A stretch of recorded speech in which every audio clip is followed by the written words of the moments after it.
بسم الله والصلاة والسلام على رسول الله. مرحب بحضراتكم في محاضرة سريعة تبع الكورس مراحل المعماري. المحاضرة دي أنا عاملها علشان خاطر أرد على زميلنا المهندس محمد.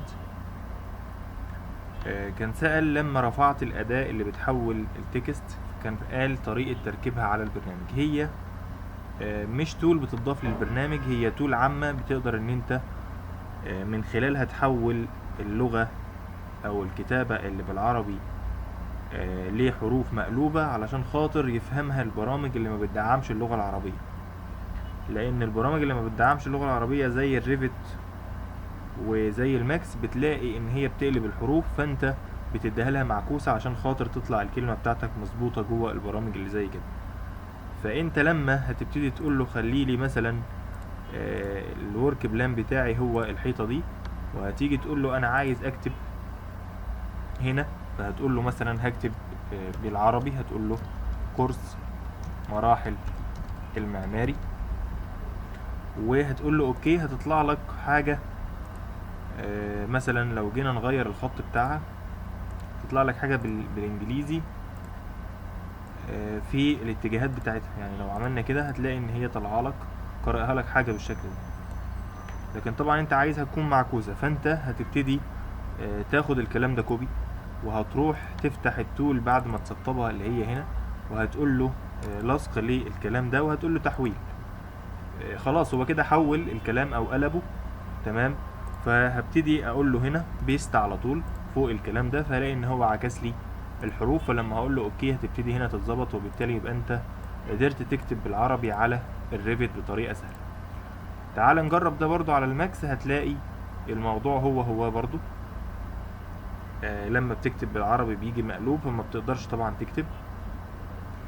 هنيجي هنا في الشيبس في الماكس، وهنبتدي نقول له عايزين نكتب تكست، وفي التكست المفروض تكتب هنا، فهنقول له كنترول في، فهنلاقي طبعا الحروف جايه لنا معكوسه. فلما هتبتدي تنزلها بالشكل ده وتقول له الت دبليو، هتبتدي تنزل لك معكوسه بالشكل ده. طيب لو قلنا له كده كورس، او بدأنا نكتب اي حاجه بالعربي، هو اصلا ما بيدعمش العربي، لكن انت جيت هنا نسخت الكلمه، وبالتالي جيت لي الكلمه حاجه بالشكل ده، وبالتالي برضو مقلوبه. طيب خليني ابتدي اخدها بشكلها الطبيعي. يعني خليني اكتب هنا كورس مراحل، واخد الكلام ده كوبي، اقول له كنترول ايه، او ابتدي اعمل سيلكت عليهم بالشكل ده، واقول له كنترول سي والغي، عشان انا مش عايز اعدل هنا ولا حاجه، لكن انا عايز اخد كوبي للكلمه مظبوطه. وهقول له هنا كنترول في، فهلاقي ان هو نسخ لي الكلمه بتاعتي بالشكل ده. هتيجي تقول له اكسترود عادي، وبالتالي خلاص يبقى انت كده كتبت اللي انت عايزه بالماكس وباللغة العربية بطريقة بسيطة جدا بالشكل ده. تمام. يبقى اذا خلاص اصبح موضوع ان انا اكتب بالعربي على الماكس موضوع بسيط خالص بالشكل ده. تقدر تاخد الكلمة كوبي وتنسخها، وبالتالي يكتبها لك بالشكل ده. تقدر تيجي على التكست وتبتدي بقى تشوف انت هتكتب بخط ازاي، هتبتدي تقلب في حاجات هتدعم العربي، حاجات زي كده طبعا حسب الخطوط اللي انت ضايفها في الويندوز عندك، لان الماكس والريفت بيقرأهم خطوط الويندوز. فلو جيت كده بدأت تقرب هتلاقي حاجة بالشكل ده مثلا خط هنا تحت اسم Arabic Type Setting. طيب لو جينا برضو نعدل الكلام هنا في الريفت، هنبتدي نمسك الكلام ده ونقول له من هنا عايزين برضو نعدل الكلام ده، اقول له ايه عشان يجيب لي الخطوط اللي بتبتدي بالايه اول، ونبتدي نشوف الخط المناسب. يعني مثلا ده خط هيكون اندلسي، وبالتالي هيبتدي يكتب لي الكلمة بالخط الاندلسي بالشكل ده على الريفت.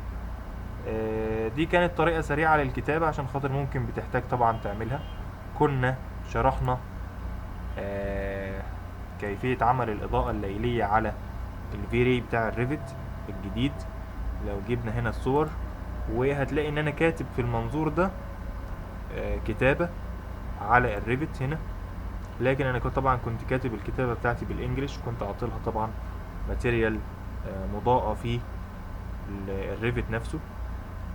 ده طبعا درس مهم، اتمنى الناس تبتدي برضو ترجع له تراجعه تاني، لان بنقدر دلوقتي نوصل في الريفت لنتائج زي كده بدون اللجوء للماكس. ودي طبعا اضافة الفيري الجديدة اللي نزلت الريفت مؤخرا. خلاص انا مش حابب اطول على الناس في المحاضرة دي، و اتمنى ان تكون المعلومة وصلت للناس. و انا برضو حابب برضو انوه عن نقطة بسيطة، ان انا بالفعل خلاص انتهيت من اني ارفع المحتوى بتاع كل محاضرة وابتدي اسجله في السايت عندنا. فاحنا لو جينا كده فتحنا السايت دلوقتي هنبتدي نلاقي ان محتويات كل مرحلة موجودة على السايت، علشان خاطر الناس ترجع لترتيب المحاضرات. لو هي حابة تراجع محاضرة معينة تكون عارفة هي المحاضرة رقم كام وموضوعها ايه.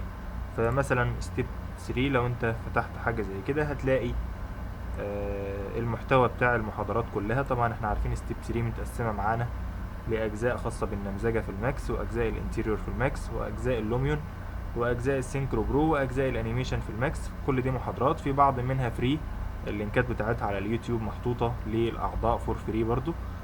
اللي مش مشاركين يقدروا برضو يدخلوا يحملوا الكلام ده. عندنا هنا اللي حابب يدون الشيت ده عنده كإكسل يبتدي يدونه.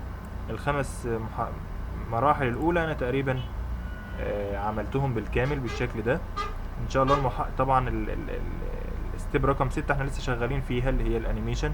ان شاء الله هنخلصها ونبتدي برضو نرفع المحتوى بتاعها على الموقع عندنا.